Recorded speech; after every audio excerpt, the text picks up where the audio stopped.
Ditzel. And I'm Nilsa Gonzalez. And together we're running to represent you in New Jersey State Assembly Legislative District 5. New Jersey is out of control with its high taxes. As of 2024, New Jersey is the highest state in the union in corporate taxes, and New Jersey is the second highest in property taxes. New Jersey is the third highest in income tax and in the upper 50% of states with its sales tax. The New Jersey Assembly and Senate have been under solid Democrat rule for 20 years. They have created these policies. Listen, the Democrats have left you. It's time for you to leave them. Constance Ditzel and Nilsa Gonzalez approve of this message.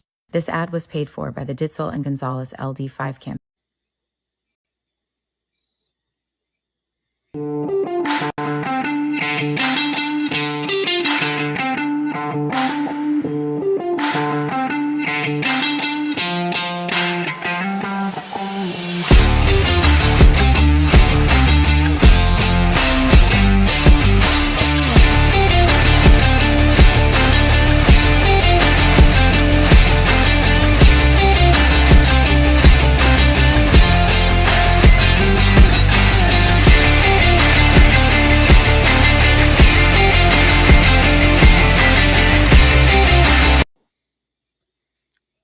Surprise, surprise, surprise.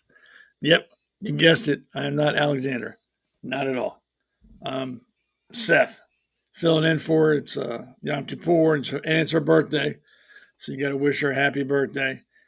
So she took this evening off so she could celebrate the holiday and her birthday, which is cool. I would have done the same thing. But yeah, it's not her, it's me again. So I will keep it professional. Excuse me. And I'll try to keep the cursing to a minimum. I don't want to mess up her thing. But this is Alexandra Levine live. I'm filling in again. I'm Seth Eisenberg. So you're at the right place. Don't panic. Everything's good.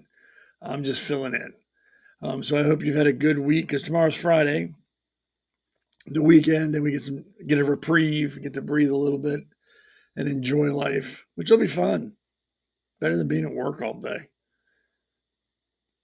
It's never fun working. Got to hit lotto. I got to start playing lotto. But yeah, I'm here. Going to do her show, talk about some stuff. And then if you have any questions or anything, or you want to say anything, the chat's always open. You can post in there. If you ask a question, I will do my best to answer it. If I don't, please don't take it personally. It's not, I just probably didn't see it or didn't come up on my end. So don't take it personal if I don't respond, because it's not personal. Just sometimes technology ain't as grand as it used to be or should be. So yeah, there's that. All right, let's jump right into breaking news that we have. Let's see what we got here. You got the ticker at the bottom. A lot of stuff popped up since I've put this together, since me and Damon put it together. So some things are scrolling at the bottom, like Putin's warning the U.S. not to give Ukraine Tomahawk missiles. And I kind of talk about that in a little bit. Officials conspire with Antifa. That's always great to conspire with rich white kids with too much free time on their hands that are destroying the city. It's always good. Always will end well. Yeah, the FDA okayed a generic form of an abortion drug before the shutdown. Hamas directed the UK anti-Semitic attack, and I'll talk about that a little bit today. I believe it. Trump's given 10 to 14 billion in aid to farmers. They need it. Oh, this is a good one. This makes me feel a lot better about things. Microplastics found in all tested beverages. That's just lovely. That's lovely. And I guess it doesn't matter if you got a 30-year mortgage. If you're sucking down microplastics, you're not going to be around for 30 years. As I drink a Coke. I guess you got to live. Can't live afraid of everything. I know you. I don't know if any of you know who she is. Doctor. I think she's a doctor. Dr. Jane Goodall. She was the one that did all the things with the gorillas and the chimpanzees and stuff like that. Very smart lady. She died at 91, which is sad. Not because she's famous, just because, she did some good things while she was here. Tried to protect well, they're not monkeys, chimpanzees and everything. She tried to protect them from poachers and stuff like that. And 91's a good life. That's not like short term. She had a good long life, did some good things. So it's a good legacy she leaves behind. And I'm sure, I wonder if the monkeys will know she's gone. Like if she doesn't show up again, like, hey, she's not here anymore. Wonder if that registers with them, if that type of thing clicks, or do they just whatever and go do their chimpanzee things and life carries on for them? I don't know. She would know, but we can't ask her now. And I'm not trying to be a smart ass. I'm being serious. But yeah, she died. She's 91. Did a lot of stuff. A lot of research. A lot of good things came from her, and she'll be missed. Yep. If you haven't figured it out or don't know about it yet, the government is shut down. I know my life has not been affected at all, one bit, for 1 minute since it shut down. I don't know if yours is. I heard there might be layoffs and things happening to federal workers. People get fired and laid off every day of the week all around the country, so I don't feel any different pity for the federal workers, other than they're going to get paid as soon as everything opens back up again. They're not going to miss a thing. It's just going to be an inconvenience for a while. So there's that. I hope it stays shut down for a while, just so everybody realizes how unimportant federal employees truly are to your everyday life. And if things shut down, we'll figure a way to get around it because we're smart people. We got a country full of smart people. And again, this is not Trump's. This is the Democrats' fault. They want to give money to pay for illegal immigrants' health insurance. And I don't want my tax dollars going to that. I'd rather my tax dollars go to homeless vets or homeless people in general or the elderly or whatever. But I don't want illegal aliens getting my money for anything. I think that's ridiculous. And that's why they're all upset that Trump won't sign the law, because he doesn't want to give them money. And I don't blame him. I don't know when this country or this country's politicians stop caring about the citizens of this country. I don't know when that happened. It's ridiculous. It's even more ridiculous to shut down the government because we won't give them our money. They're politicians. Like I said, they shut down the government. They're probably all hanging out, drinking beers now, talking about it. We're the furthest thing from their mind, because they're still getting paid. So what do they care? They don't miss a beat, which is ridiculous. They should suffer more than anybody else when this happens. But that's not how it works. The government doesn't feel the sting, so they don't care what they do. And I've always said that even where I work, if someone does something wrong, but they're not held accountable or feel the pain of their mistake, they will continually make that same mistake, because what do they got to lose? It's the same thing with the government. They shut the government down, they still get paid. So what do they really care? They don't care. They're getting paid. They're not missing a beat. They're not like everybody else. Like, oh man, I got laid off, or my department shut down. I won't get paid till they start up again. They don't miss a paycheck. And then somehow people will defend their part of they're doing the right thing.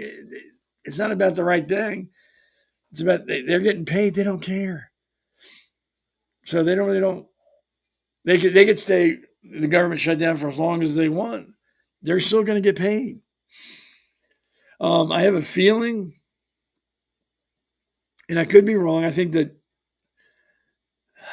and I hate to say it out loud because then you jinx it, but I have a feeling that the Republicans are going to fold first. They're going to blink first. I really do. Because a lot of them are rhinos that are just trying to look like they care for the Republican Party. But I think when push comes to shove, I hope I'm wrong. I hope the Democrats blink first. But I'm thinking the rhinos are going to screw the whole thing and they're going to give in first. That's just my opinion. I could be wrong, and I hope I'm wrong, like I said. I just got a feeling in the back of my head that that's what's going to happen. But I guess we'll find out soon enough. well, maybe. I don't know how long this is going to last, but we'll find out when it ends if I was right or wrong. And again, I hope I'm wrong. So there's a lot more breaking news. Like I said, it's scrolling through the bottom. You can look at that, and we'll talk about some other things during this episode. So there's more coming. I just wanted to get that stuff out of the way. Oh, I'm sorry. I didn't mean to headbutt you. So we can get right into segment one, and we call this On the High Seas. I'm sure you're all aware that Greta Thornburg or whatever her goddamn last name is, because I don't care, got 50 or 60 boats together again to try to break the naval blockade Israel has set up to get to Gaza and bring them aid. I don't know why she thought this time would be any different. There's still a war going on. Israel's not going to let them in, if for no other reason, their own safety. If they're too stupid to realize it's dangerous to be in a war zone, then somebody has to be the adult, and that falls on the Israeli Navy. And apparently they've turned them around or taken people off their ships and are bringing them to a depot, I believe. They're going to have them sent home, just like last time. And Greta Thunberg put out a video that she's been, abducted by the Israeli Navy, and she's afraid. She's a useful idiot. She's a tool. And everybody that went with her are tools. They're not very smart. They're not proving anything other than that they're tools, and not very smart tools. It's a war zone. You are not going to be allowed into a war zone. And there she is, looking all upset and dejected. And I think that's an Israeli IDF guy next to her trying to give her food or something. And I wouldn't have, like, look, you know what? You're dumb enough to come back a second time. We're not feeding you. I'm sure you brought food. Eat some food, drink some water. We're bringing it to shore. You're getting shipped home. End of story. We don't even care anymore. You're an annoyance. You're like a gnat that we just can't swat. You're not changing anything. You're helping terrorists, and you're too stupid to realize it. So don't come back, or we're going to sink your ships. That's what they should be telling them. That's what I think they should. Excuse me. But they won't. And I don't know why. Stupid people shouldn't breed. And this is what happens when they do. And I know she's not a kid anymore, but she's young and doesn't know any better, and I should cut her some slack. And I would have the first time. So this is the second time. She doesn't get slack the second time, really. And apparently I've done some reading of some of the sponsors that they have were from Hamas-controlled businesses. So she's taking money from terrorist organizations to do this. You know what? If you're that stupid, I can't do nothing for you. This lady, the Italian Prime Minister Gloria Meloni, actually urged the flotilla to stop, saying because that could lead to the ending of the peace agreement or the peace talks that were going on while they were ship sailing down there. And of course, Greta Thunberg and her merry band of morons don't care about reality. So they kept on going. Even though the Prime Minister of Italy said, hey, you really need to stop doing this. This could jeopardize any type of peace agreement we could get if you're going down there. So stop. And most normal people would have stopped. Like, hey, she's right. This could jeopardize some things. People could die because of this. Maybe we should turn around and go home. Not Greta Thunberg or whatever her name is. No way. She's not turning around because she wants to help people. She wants to help the terrorists, because that's who she's really going to help. Because she thinks for 1 minute any food they bring is actually going to go to the people. She's dumber than a bag of hammers. Nelson Mandela's grandson was apparently there, like that's supposed to mean something. Who gives a shit? His name is Mandela. Yeah, his first name is Mandla, Mandela, something like that. And his last name is Mandela. And several other activists and European lawmakers were aboard the ship. Nearly 50 boats. 50 boats of idiots floating down there to do absolutely nothing but help terrorists and are too stupid to realize it. the prime minister of Italy was actually smart enough to realize, hey, you probably should stop. This could cause issues. And once again, Mandela and Greta Thunberg and all the other morons that went down there apparently know more than she does and didn't listen. And this was fun. Who didn't see? I told you when this first happened that the Italian Navy would back off immediately when they got close enough to Israel. And guess what they did? They backed off when they got to Israel. They don't want any parts of that. They're not going to start a war for these morons. They're not going to get into a gun battle for these schmucks. Why anybody even thought that would happen is beyond me. Italy did the right thing. They scored them through. When they get to the point of no return, you turn around and leave. Like, hey, you're on your own. Our prime minister told you to stop. You don't want to listen to her? That's fine. We're turning around because we are not engaging with the Israeli Navy for you idiots. Not going to happen. Flying past Palestine flags. It's a make-believe country. And they don't even realize that. I mean, there must be something in the water because people are getting dumber every week. It's frightening how dumb people are getting. I'm going to sail down to Gaza in a war zone and deliver food. You have 50 yachts, they're calling it. So you figure the biggest one's 60 feet, maybe 65. How much food could they actually be bringing down there? Really? I mean, I think it took a month to get down there. So they need to have their own food. They need to have their own supplies. They got to have fuel because I'm sure they all weren't, sailboats. And then you have to have engine. I mean, there's so many things else they had to bring down. So literally, I mean, really, how much food were they bringing down to give away? I guarantee you probably not even close to a ton. Guarantee it. Unless there's bigger ships I don't know about, they couldn't have been bringing more than a ton. And then Israel even said, hey, look, you can't come to the blockade, but if you go over here, you can bring the food to the Gazans directly landway. We're not letting you come to, and no, we're not doing that because it's never going to get there. I don't. These people are stupid. I mean, they gave them an out. Like, hey, you can sail here to this port, offload your supplies, and it'll get to Gaza. We'll make sure it gets there.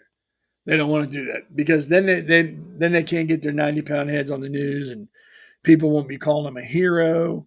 So that's why they did it. It's not because they don't believe them. It's because they want the glory.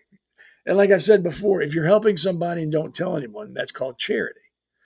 If you're helping people but making sure everybody knows that you're doing it, that's called conducting business. They're conducting business. They don't give a shit about the Gazan people. Because if they did, they just said, okay, fine. If we can get the food to them that way, we're going to go there and do that. It's not about the Gazan people. I would be shocked, utterly shocked if the Israeli Navy boarded these ships, searched for it, and there was no food. I mean, I wouldn't be shocked. That would not shock me at all if they didn't find any supplies for the Gazan people. I wouldn't be shocked at all. Or if they did like a couple bags of hot dogs and some chips. I wouldn't be shocked because this is not about helping people. This is about clinging to that 15 minutes of fame that she's had. Thunberg has had, and all the other losers that are with her are trying to get some fame. It's not about helping anybody. Because like I said, if it was, they would have done what they were asked to do or offered to do, but they didn't. And let's be honest. They're helping terrorists. Because the people in Gaza are not getting that food. Like all the money that was sent to them wasn't used for them. Hamas used it to dig tunnels. They didn't give it to these people. Why is anybody thinking it'll be different now? Because people are stupid. These people are stupid. Dumb.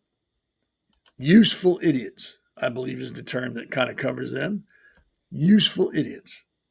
And they are extremely useful. Until they got to the blockade, the Israeli Navy said, nope, turn around. And that's that. End of it. I can guarantee you in another couple of months they're going to try it again. There'll be more people. And then they'll try it again. And then if the peace agreement is successful and everybody stops, she'll have to find some other way to keep her head in the newspapers because then she can't do it because nobody will care. And I read somewhere that the peace agreement that Trump came up with, that Israel's agreed with, I've read somewhere that the Hamas military leader has said he's not going to agree to it and wants to continue fighting Israel. And if that happens, my question to all you morons that think it's Israel's fault, whose fault is it now? If Israel agreed to it, America agreed to it, most of the other countries in the Middle East agreed to it, thought it was a good peace agreement, but Hamas doesn't, whose fault is it at that point? Do you still continue to blame the Israelis? At what point does it become their responsibility? At what point does Gaza, the government of Gaza, Hamas, when is it their responsibility? When are they held accountable? At what point? I mean, you didn't hold them accountable on October 7th. That wasn't their fault. You haven't held them accountable since. It's not their fault. They're resistance fighters. It's always been Israel. So I guess my question to the morons out there is, at what point do you say, okay, Israel's actually trying to stop this. Hamas isn't. It's now Hamas's fault. And yes, you should exterminate them as quickly and as efficiently as you possibly can. At what point do people start to say that? How many more people have to die in Israel? How many more rockets do they got to fire? How many times do they have to deny the peace agreements before you idiots believe that it's not Israel? It's Hamas causing all these problems. It's them. I mean, I would say after, if they turn this one down, I would say, yeah, that's it. Done. It's not Israel's fault. Israel's done everything they possibly could to make things right. And Hamas, once again, is spit in their face and wants to fight Israel because Israel's the great evil, and because it's in their charter, Hamas, to eliminate the state of Israel and kill all the Jews. So they've kind of backed themselves into a corner with that. They've kind of got to fight. They have no choice, really. Even though they've been getting their ass kicked solid since this all happened, they want to keep fighting. And these people want to keep supporting them and bringing them things. No, it needs to stop. They need to be accountable. And even if we stop helping everybody, the people that live there will start to fight back and go, look, y'all need to stop doing this. They're kicking our ass. We got no more. They're bombing us every day. You can't stop it. They offered a peace agreement. You need to take it. That's what needs to happen. But as long as they're getting support, what do they care? They'll be dancing in the streets and cursing Israel and America. But yeah, that's what I read, that the military arm of Hamas has said they won't agree to the terms and will continue fighting Israel. It's kind of stupid. It's really kind of stupid. Israel's been whipping your ass this whole time. Why do you want to keep getting your ass whipped? Is it like a fetish thing or something? Do you like it? I don't know. So I guess we'll find out, because I think Trump gave them, 3 or 4 days to respond, and that was like 2 days ago. So their time is drawing near to where they've got to respond. And I'm sure if they respond, they're going to make some ridiculous request or say, we're not going to do this unless this. And they're going to make it to where you can't agree to it, so they can turn back around and say, well, it's not our fault. Israel and the U.S. said no, it's their fault. But we'll find out. Maybe they'll smarten up and figure, hey, we've been getting our butt kicked since October. Maybe it needs to stop. Maybe we need to throw our hands up and go, okay, we surrender. We agree to the peace thing. That's cool. We're going to do what you want us to do. Just stop beating us up. I mean, there's got to come a time when you get tired of getting beat up. I mean, I don't know how much longer they can take. I mean, their country is pretty much a parking lot. What more do they want done to them? I don't understand those people. And maybe we shouldn't understand them. I mean, maybe there's nothing to understand other than they're terrorists. That's all you need to know. And they're proving it now. They're terrorists. And then I've read Israel stepped up their attacks, which is fine by me. Bomb them twice, as far as I'm concerned. Sometimes violence is the answer. And this is that one time when violence is the answer. I mean, you don't invade another country, kill, rape, and murder and rape their citizens, jump back into your country, and then go, okay, that's it. We're done. Time out. You don't get to do that. You do that, you need to expect to get your ass beat. Just like if Mexico sent people into Texas and did the same thing in Texas, and then ran back to Mexico and expected everything to be fine. Like, okay, you can't do anything now. We would do the same thing any country in the world would do the same thing Israel's doing. So I'm not, other than anti-Semitism, I don't know why everybody's upset with Israel for fighting back. And then you hear the excuse, well, they're bigger, their response is not measured. Why does it have to be measured? I don't understand that either. And who cares if they're bigger? If you're dumb enough to pick on somebody twice your size, you're going to get hurt. And maybe you'll learn not to do that again. So I'm all for Israel, always have been, always will be. Whatever they think they need to do, let them do it. They're doing the world a favor. Some people don't want to admit that, but they're doing the world a great favor. They're taking out a terrorist organization. Let them do what they got to do. Hell, Biden didn't even want to get our own hostages out of that country. He let the Israelis do it. So we've kind of lost the moral ground on telling them what to do at this point. But who knows? Again, there could be information. Well, there is information we're not privy to, I'm sure. So who knows? Maybe they've agreed to it. I don't know. We'll find out soon enough. But apparently, Israel has not backed off on their attacks, and they shouldn't. Until there's an agreement, keep going. More importantly, until they release the hostages, they should keep going. And that's the whole thing people don't understand. If Hamas just released the hostages, this would all be over. Like immediately. It wouldn't take a week. It'd be that day when all the hostages got released and they got back to Israel. That would be it. Done. Israel would back out. It's really that simple. But people don't believe that. Oh, Israel would keep going. I got nothing for you people. That's what you believe. All right, let's take a break. And when we come back, we'll talk about some other stuff that upsets me.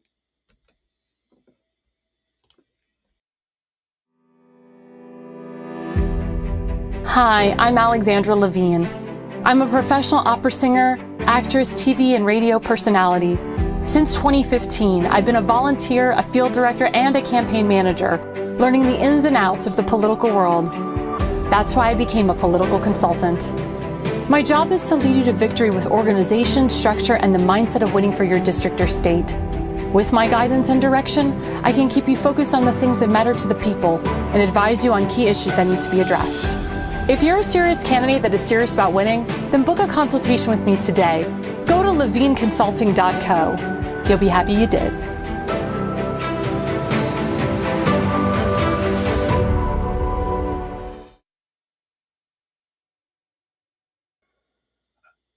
So, yep, Alexandra Levine is also a political consultant. Apparently she's good. People hire her. So if you're thinking about running for an office, you probably should reach out and talk to her. And she's also a podcaster here, has 2 shows a week. Like I said, she's usually here tonight, but it's Yom Kippur and it's her birthday. So she's got stuff to do tonight, which is understandable. So tell her happy birthday. I think she's 22 or 23. I can't remember. I think it's 22. So tell her happy 22nd birthday and tell her not to drink too much. That's what I would do. Maybe she doesn't. I would drink too much on my birthday, especially if I was turning 22. I'd be pounding them. That's just me. But yeah, Yom Kippur on her birthday. So if you talk to her, you see her next, tell her happy belated birthday. I'm sure she'll appreciate it. The next segment, everyone has something to say. It's pretty much about people just don't know when to shut up. That just don't understand that what they have to say doesn't mean anything to anybody, or that you really shouldn't throw stones if you live in a glass house. So let's jump right to the first moron that doesn't know when to shut her cake hole. Everybody's favorite Hanoi Jane. I'm sure you all remember her. During the Vietnam War, she went and visited the enemy, had pictures of her taken on anti-aircraft guns that were used to shoot down American pilots. All sorts of things that a traitor would do. And she's back in the news, as you can see, to start a committee for the First Amendment, because she thinks that people aren't allowed to have the First Amendment because of the Jimmy Kimmel BS that everybody thinks the government had something to do with, when in fact it was just, he's not funny. Hasn't been funny for a while. But everybody thinks the government did it. So she's out there spewing her BS about how we need to protect the First Amendment and the government can't be trusted, but we should trust her, who worked against her fellow citizens in the country and got people killed. Make no mistake about it. Was a great propagandist for the Vietnamese. Really did more harm than I think she's smart enough to understand. And people still listen to what she says. Even though, it looks like she's got one foot in the grave and one foot in a banana peel. She still thinks she's relevant. She still thinks she's important. She's not. I haven't met a vet yet that thinks anything about her beyond her being a POS. Literally, they don't have anything good to say about her. Um, I'm pretty sure when she kicks the bucket, a lot of Vietnam vets are going to celebrate, and they should. For what she did, that's what she deserves. They should celebrate her death. She's not a good person. I wouldn't want her to be the spokesperson for anything that has to do with ethics or the law. She is the worst. It's like having Jeffrey Dahmer be the spokesperson for your new restaurant. You just don't want to do that. Why would you do that? She's trash. She is literally trash. And I don't understand why she gets any airtime. I mean, really, who cares what she does? And yeah, I know I've got her up now too, so I'm giving her airtime, but I'm giving her airtime to ridicule her and make fun of her because she looks like she's had so much work done. She looks phony. Well, maybe she is dead. Maybe she just doesn't know it yet. Maybe her brain hasn't caught on to the fact yet that she's dead. She's just a horrible human being. And anybody who respects her or thinks what she has to say is worth listening to, you're no better than she is. You're a disgusting human being. And if you think I'm lying about what you did, look it up. It's all history. It's out there. It's not hidden. It's not some secret knowledge that you have to search. It's type in Hanoi Jane and have fun. Yeah, she's just a really lousy person. I don't understand how she gets any. Yeah, she makes me sick. And I take her picture off. It's going to make me vomit. The new Pope, Pope Leo something, says, someone who says I'm against abortion but says I'm in favor of the death penalty is not really pro-life. Someone who says that I'm against abortion but I'm in agreement with the inhumane treatment of immigrants in the United States, I don't know if that's pro-life. So, and I would like to add to that, someone who says that they love children but allows pedophiles to remain employed in the church that you represent really doesn't love children. Anything that the Catholic, and if you're Catholic, I apologize, I'm sorry, but anything the Catholic Church has to say about anything is ridiculous. They have pedophiles they have never taken care of. Priests that have raped children that they have done nothing about, swept it under the rug, or transferred them to other churches, or paid people off. I don't care what just like Hanoi Jane, I don't care what the Catholic Church has to say about anything. I read it for comic value. What is inhumane treatment? What has the United States done that he considers inhumane? Enforcing a law? Is that inhumane? Sending people back to their country of origin? Is that inhumane? I don't know what he means by inhumane. I truly don't. What I think is inhumane is allowing people to cross a desert where they possibly could die to get into a country where they're not supposed to be, to live on slave wages and barely make it by. I think that's inhumane. I think businesses that hire these people and pay them less than they pay somebody else, I think that's inhumane. I think sending them back where they belong is not inhumane. Because if it's something about war, they can apply for refugee status. They can do that. We're not talking about people who've done that and been denied that. We're talking about people who sneak into the country and then expect everything that you and I as citizens receive, they want to get too. And then when we say no and send them home, this schmuck thinks it's inhumane. The man sits on a throne of lies. Someone should ask him, what about all the pedophiles? What have you done about that? Where's your concern and care about that? Has anybody been fired for doing that? Has anybody been prosecuted for that? What have you done to protect children? Until you've done that, shut your goddamn mouth. Don't say a thing about anything else because you have no room to talk at all whatsoever. And I don't care if it wasn't on your watch. You know it's happening. Correct it. Correct that mistake now. Start holding people accountable. But they're not. So I don't care what the Catholic Church says. I don't. I really don't. Do I think all Catholics are bad? I don't think people who are Catholics are bad. I think people who are in the priesthood and up, in general, not all of them, in general, are bad people. Especially the ones that have sexually assaulted children. Especially the higher ups that know that's going on and has happened and have done nothing about it. And then refuse to talk about it. That's who I don't like. That's who I think are disgusting human beings. That's where my problem lies. especially when this man comes out and condemns other people for doing things while he himself has his backyard needs to be cleaned. But he's out pointing out everybody else's backyard about what they need to do.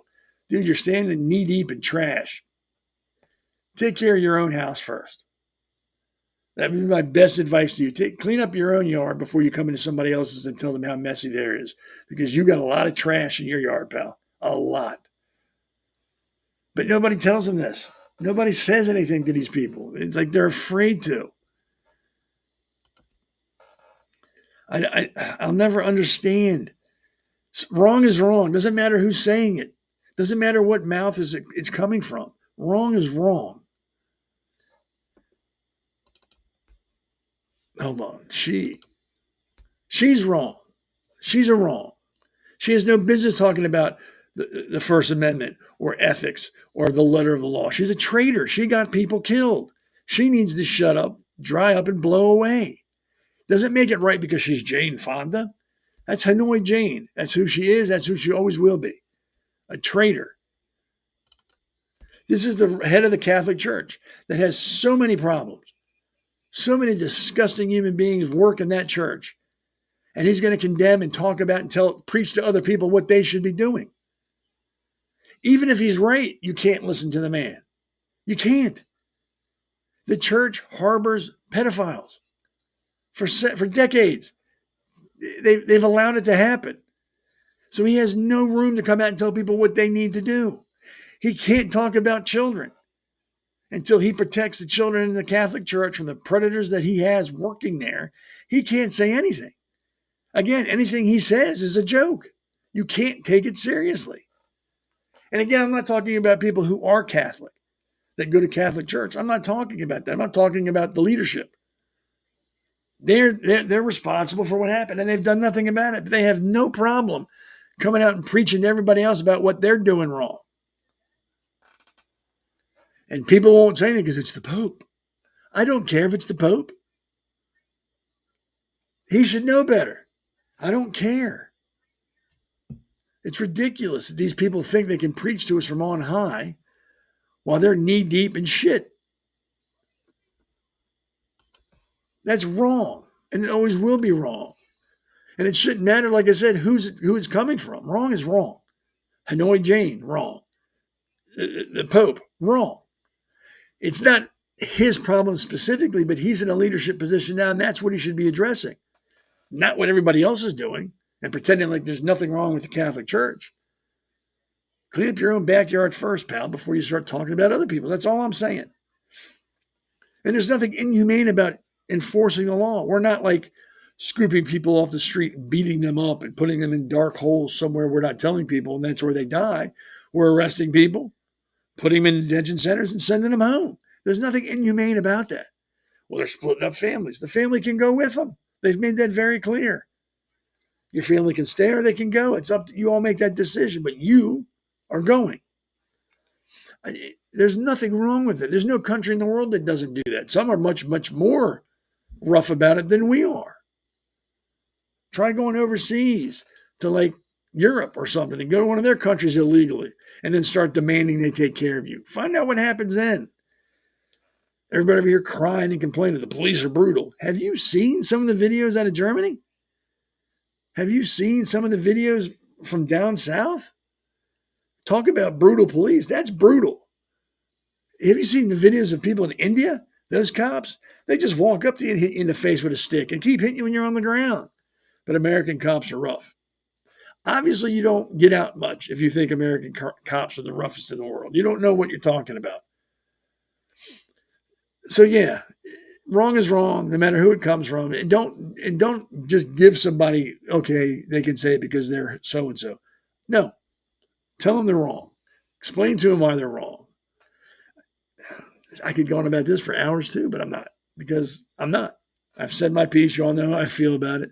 Hanoi Jane, the Pope, whatever. They've got no room to preach to anybody about anything. They've got just as much dirt on their hands as everybody else does. They're not special. And we need to stop acting like they get some pass because of who they are. We'll be right back. Maybe. Welcome to America's Pulse Network. This is APN's very own White House correspondent, Alexandra Levine. This is so amazing and miraculous. We've never had a president in the history of our nation doing this. And we hope to God that he continues doing this forever and ever. Thank you. God bless you, everybody. And God bless President Trump. And God bless you. Hello, everyone. This is Alexandra Levine with the America's Pulse Network. I am the White House correspondent right here in the heart of D.C. as President Trump is celebrating 250 years of America and the military. Subscribe and follow America's Pulse Network on the above social medias.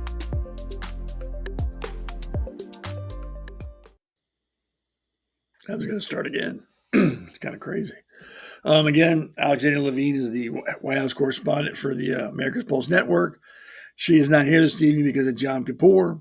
Also, it's her birthday. It's her 22nd birthday. So make sure to wish her a happy birthday when you see her next or next time she's on here.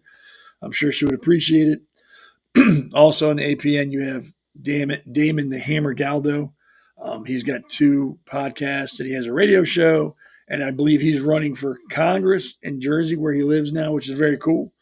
So check him out and his shows. And then you have me on Sundays at, 7 to 8:30. And then we all get together on Wednesday for the Pulse and talk about everything. It's a pretty cool network.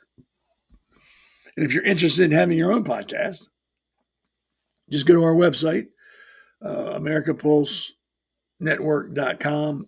Go to the right-hand corner. You have the 3 little lines for the menu. Click on that and just follow the guides from there, and you'll be fine. But yeah, great lineup. We have another podcast starting. And I don't want to, like I said, I don't want to get too much into that because I don't know much about it, and I don't want to give you all the wrong description. And you're like, oh, Seth said it was going to be this, and it's not. He's a liar. So I just keep your eye out for it. As we get closer to them, their first show, we will let everybody know. So don't panic. Not that I think you were, but we'll keep you in the know. And again, the chat's open. If you got any questions or want to say anything, it's right there. Just I'll even put something in so you can see it, so you know it's real. I'm doing it now. See, it's real. I will actually see it. I can see what I wrote. It looks like one of the chats is not taking our chat name and it has an X by it. One of the rumbles. I'm talking to, not myself, Damon Sherrod, the puppet master. He runs the show. He's the technical expert. I'm just letting him know it looks like one of our chats is not going through. I don't know which one it is. It just says rumble with a red X. That's all I know. So, I don't know if anybody, I'm not sure. I'm sure you all heard Pete Hegseth, Secretary of Defense, and Donald Trump brought together a lot of the generals, admirals, and high-ranking military officers to Quantico. And they had, I don't want to call it a rally, more of an information session would be the best way to describe it, where Pete Hegseth laid down the law and said, this is how things are going to be moving forward, X, Y, and Z. This is what we're going to do, and this is how we're going to do it. Let's show you a little bit of that so you know what I'm talking about, and then I'll get down into it. To ensure peace, we must prepare for war. From this moment forward, the only mission of the newly restored Department of War is this: warfighting, preparing for war and preparing to win. And some people hear that and they get shocked. I mean, I don't know what they think the military's for. It's there to kill people, the enemy specifically, but that's what their job is. So when he said that, people were shocked. Unrelenting and uncompromising in that pursuit. Thus, the only people who actually deserve peace are those who are willing to wage war to defend it. That's why pacifism is so naive and dangerous. It ignores human nature and it ignores human history. Either you protect your people and your sovereignty, or you will be subservient to something or someone. Yep. It's a truth as old as time. To our enemies, F-A-F-O. Foxtrot Alpha, Foxtrot Oscar. If necessary, our troops can translate that for you. The military has been forced by foolish and reckless politicians to focus on the wrong things. In many ways, this speech is about fixing decades of decay, some of it obvious, some of it hidden.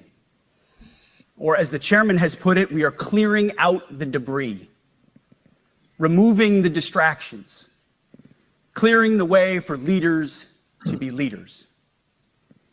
You might say we're ending the war on warriors.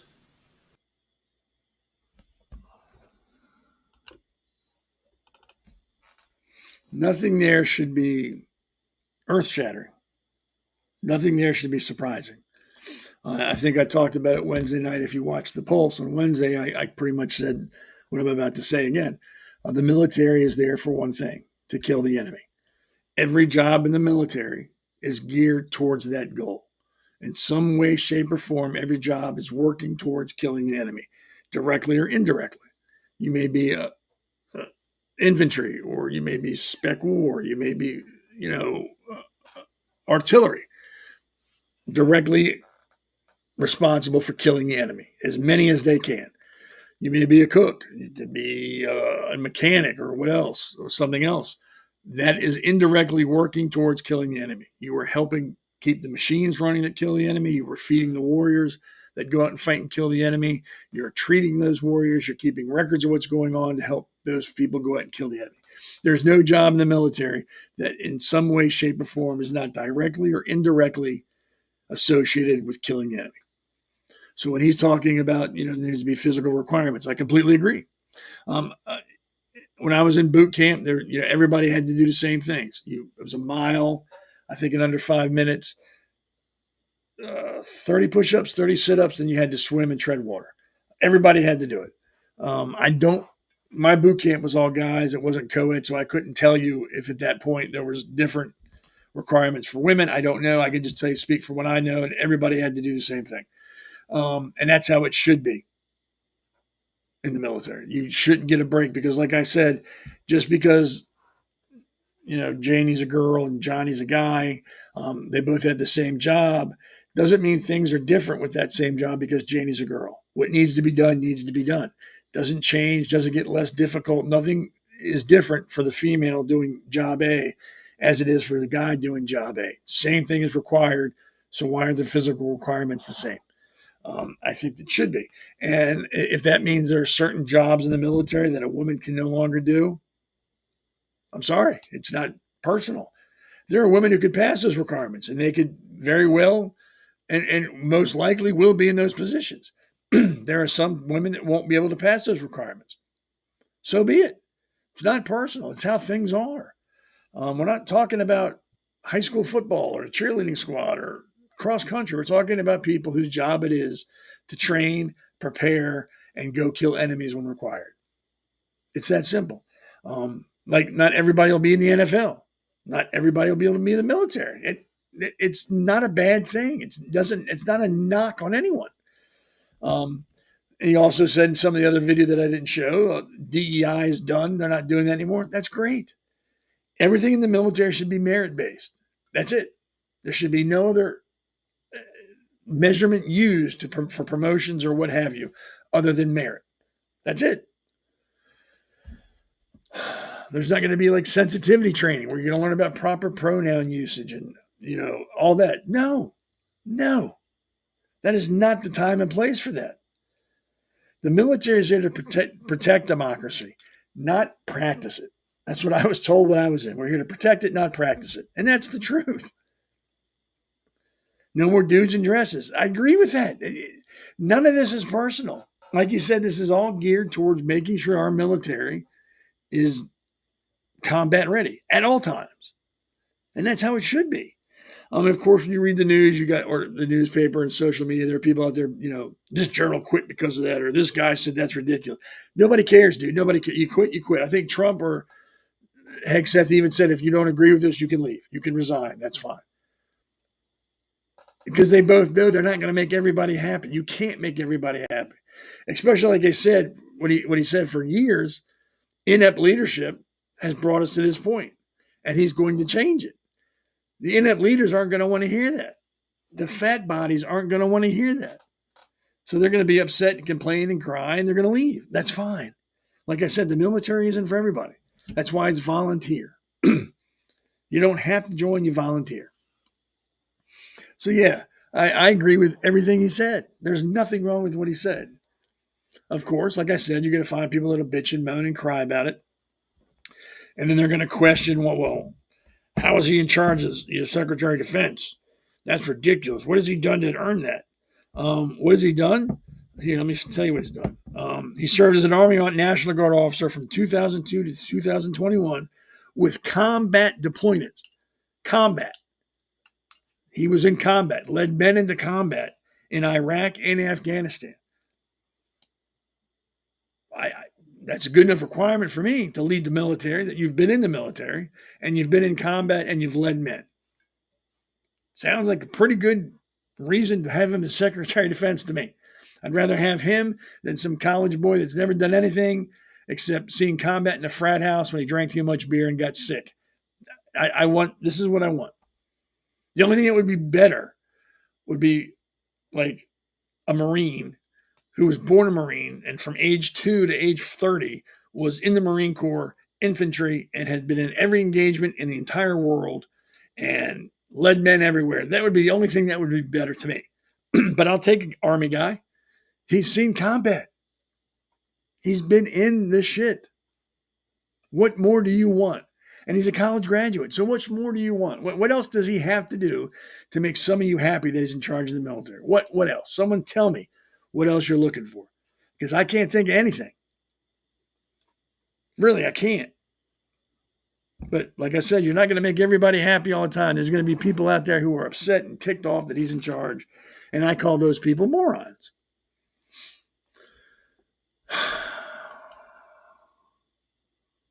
He's a good guy. He cares about the military. I don't understand the problem. And he's got the experience, like literally experienced combat.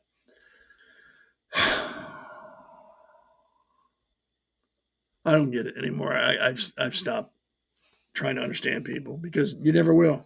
You never will understand them. It'll never make sense to you. So now we're at the last segment of the show where it's kind of just a grab bag where I talk about different things that have come up and I want to discuss. I put this first because this is incredible. It'll never pass. And I talked about it earlier. It'll never pass. Republican lawmakers are pushing for a constitutional amendment to dock lawmakers' pay during government shutdowns. We all should back that up. 110% we should be behind that.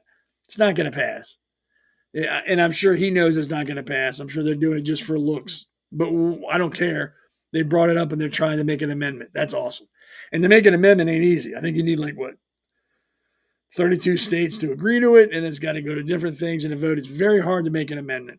But at least they're saying, hey, let's do this. And I agree 100%. They should lose as much pay as everybody else. This is, I'm kind of iffy on this. Trump has approved sharing targeting data with Ukrainians as we weigh sending them bigger and more powerful weapons. I don't. Number one, I don't think we should be in Ukraine at all. Should never have been there in the first place. And I think we should have got out when we could have. But now we're deciding whether or not to send them bigger weapons and then target info for major cities in Russia. That is not going to lead to anything good. Nothing good can come of that. And it's not that I like Russia. It's like I like our country. And I don't want us to get pulled into some BS because of this. And that's exactly what will happen. We're going to get pulled into stuff because of this crap. It's not going to end well. We need to get out. We need to stay the hell out of it and let things happen as they may happen. And we all know that if we weren't involved, this war would have ended in a month and the Ukraine would be done. And another thing, people say, well, we had to help Ukraine win because of Russia. Russia, after this is done, they are so financially depleted from this war. They have to buy ammo now from North Korea because they don't have enough of their own. They are not going to be able to do anything like this again for decades. They are going to be done. So that's not even a valid argument. This always makes me not laugh, but kind of chuckle because everybody's so worried about worried about Israel and what they're doing. And right down the street in Nigeria, 7,000 Christians have been killed in the first 220 days of this year, and not a peep. Greta Thunberg is not trying to sail down there. UN is not talking about sanctions and calling for a famine or anything like that. It's all about the Jews and what they're doing. And you got Christians dying wholesale in Nigeria. And who's killing them? Muslims. Muslims are killing them. And that's probably why you're not hearing about it, or it's not that big of a news to them. Because if you can't blame a Jew, it's not news. So that's horrible, and that needs to end. That's more important than what's going on in Gaza. These Christians aren't terrorists. Israel's trying to kill terrorists. These Muslims are just killing Christians because they're Christian. They won't renounce their religion. But I guess that's not as important as Hamas. I guess we got to worry about Hamas and not these poor people down in Nigeria getting killed. 7,000 Christians in the first 220 days. That's just horrible. I don't know if you heard about this in the UK. Another anti-Semitic piece of trash. 2 people were killed and others injured in a ramming and stabbing attack outside a synagogue in the British city of Manchester, in what officials believe was a targeted incident on the holiest day of the Jewish calendar. The suspect rammed the car into a group of people outside the temple just after 9:30 a.m. local time, before getting out and stabbing a member of the public, according to the Greater Manchester Mayor, Andy Burnham. Armed officers arrived at the Heaton Park Synagogue, roughly 3 miles north of the city center, quickly and shot a man believed to be the attacker. Greater Manchester Police said. Police said they believed the suspect was dead, but couldn't confirm until bomb disposal teams had carried out an investigation. The other members of the public who had been seriously left in serious condition and brought to hospitals. I've read since then that Israel says Hamas was behind this. Wouldn't surprise me. All these anti-Semitic podcasters and people out there running their mouth talking about Jews this and Jews this are fueling this. They are to blame. The blood is on their hands. And those people who support those podcasters and talking heads, you're to blame too. You can try to act like you're not. You cheer them on. You give them viewership and thumbs up and make them go viral. You're to blame too. The blood of these people is on your hands. Every time a Jew is hurt now, the blood is on your hands. And if that makes you happy, makes you laugh, I don't care. Because we all got to answer for what we do at one point or another. We all got to stand tall in front of the man and explain why we did what we did. And I would hate to be in your shoes. That's all I'm going to say about that. It's Yom Kippur. For all those who don't know what Yom Kippur is, I wrote it down because I'm not a very good Jew. And I wanted to make sure I got it right. Let me find it. I have notes somewhere in here. It's the highest holiday in the Jewish religion. It's the holiest of days. Yom Kippur, meaning the Day of Atonement, is the holiest day in Judaism, observed as a day of intense fasting, prayer, and reflection to seek forgiveness for sins committed in the past year. It marks the conclusion of the 10-day high holidays or days of awe, and involves acts of repentance, reconciliation with others, and a spiritual focus on renewing one's soul and starting anew. So that's what today is, and that's what kept Alexandra from coming here today, and her birthday, her 22nd birthday, of course, don't forget that. So that's why she's not here. So I wish her and everybody else that's celebrating Yom Kippur a very happy Yom Kippur. And I hope you have a great New Year. Oh, man. Ta-da. Tim Fazenbaker, great guy. He's running for county council in District 9 in Baltimore County. I can't say enough good things about this guy. Very approachable, very knowledgeable, very friendly, and very down to earth. Everything you want in a leader. He will listen to you and speak with you. If you live in that district, give him a call, or not give him a call, vote for him. You can scan this QRC code. I think that brings you to his website. Donate some money, donate your time, give him a hand. He is definitely worth your time. I wouldn't say that if he wasn't. He's a really good guy. This is constant Dietzel, and I probably messed up her name, and I apologize. She's in an assembly in District 5 in New Jersey. Again, Alexandra's working with her as a consultant. That's why she's here. So again, give her a hand, scan the code, go to her website, find out what she's about. And if you live in that district, help her. And if you don't, you can still donate some money, because running a campaign ain't cheap. So even if you're not in their district, they are conservative. You should help them any way you can. It's really that important. It's worth it. 1 second. Here we go. So yeah, do what you can do to help. This is for me. Yeah, there you go. Scan the code, find out about it. I don't like talking about me, so we're not standing there long. It's about that time. So I want to thank Alexandra for having me come back again and help with her show. I hope she's having a great 22nd birthday and enjoying time with her family for Yom Kippur. Thanks everybody who hung out with me. I know I was kind of off-putting when you expected to see her gorgeous self and you're stuck with the mountain man. I apologize.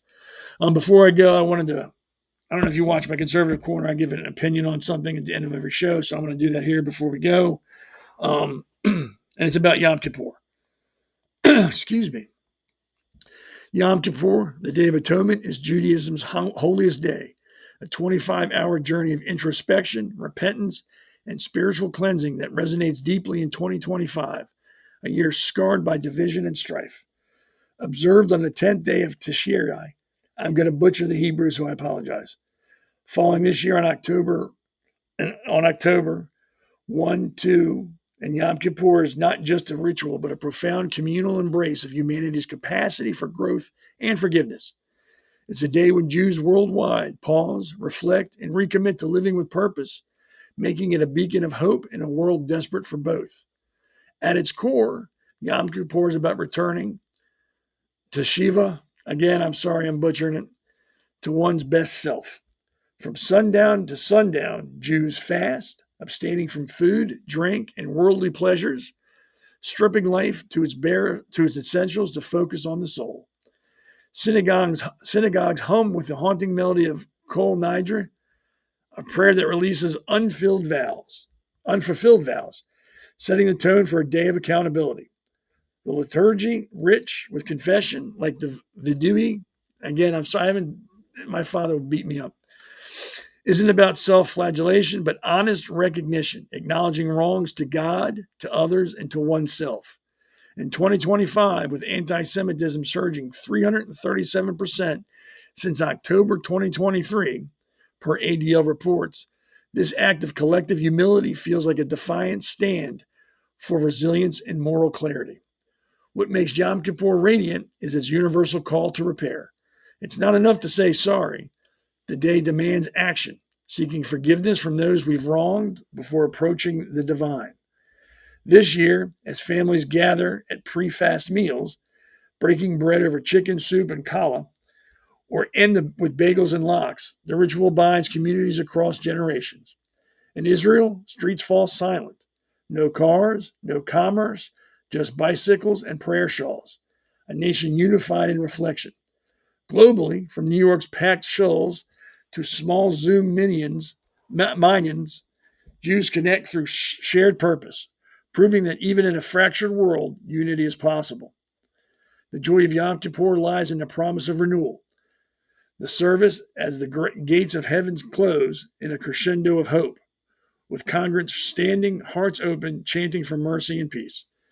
The shofar's final blast signals not just the fast's end, but a fresh start, a slate wiped clean, a chance to do better. In 2025, amidst global tensions, this message sings, we are not doomed to repeat our mistakes. Yom Kippur reminds us that atonement is active, a choice to mend what's broken, whether personal relationships or a world reeling from hate. This year, as candles flicker and prayers rise, Yom Kippur's light pierces the darkness. It's a day to celebrate the courage to confront our flaws, the strength to seek forgiveness, and the faith that redemption is within reach. For Jews and non-Jews alike, it's an invitation to pause, reflect, and rebuild, a gift of grace in a time that sorely needs it. May all be sealed. May we all be sealed in the book of life, ready to write a better story for 5786. And I'm going to butcher this, and I apologize, Dad. Gamar Shatama Tova. So again, if you're celebrating Yom Kippur tonight, have a great Yom Kippur. Happy birthday, Alexandra. And I will be on Sunday at 7 on the Conservative Corner, same bat channel, different bat time. Again, thank you very much, everybody. Everybody have a good evening and have a great Friday and a good weekend. America's Pulse Network. The mainstream media is bought and paid for. The truth is twisted to fit their agenda. But America is waking up because podcasts are the future for trusted media. Welcome to the America's Pulse Network. It is a network built by patriots that upholds the Constitution. The America's Pulse Network stands for God, truth, and the America First movement. There is no corporate propaganda, no government spin, just real news, real talk, and real voices fighting for faith, freedom, and the future of this great nation with common sense. Here are some of America's Pulse Network podcasts. Alexandra Levine Live, hosted by Alexandra Levine. Jersey Shore Podcast, hosted by Damon Galdo. The Conservative Corner, hosted by Seth Eisenberg. APN's The Pulse, hosted by Alexandra, Damon, and Seth. So tune into America's Pulse Network on the following social media platforms: X/Twitter, Rumble, Truth Social, Facebook, and YouTube. Join the revolution. Because the pulse of America beats for God and country. America's Pulse Network is for faith, family, freedom, and truth.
Hi, I'm Constance Ditzel. And I'm Nilsa Gonzalez. Together, we're running to represent you in New Jersey State Assembly Legislative District 5. New Jersey has become unaffordable. Some of our school districts experienced big budget cuts, and teachers were laid off. We've always heard our taxes are high because 60% goes to our government schools. Where are our tax dollars going? And what about your climbing utility bills? Look no further than Trenton, where the Democrats have ruled both Assembly and Senate for 20 years. The Democrats have left you. It's time for you to leave them. Constance Ditzel and Nilsa Gonzalez approve of this message. This ad was paid for by the Ditzel and Gonzalez LD5 campaign.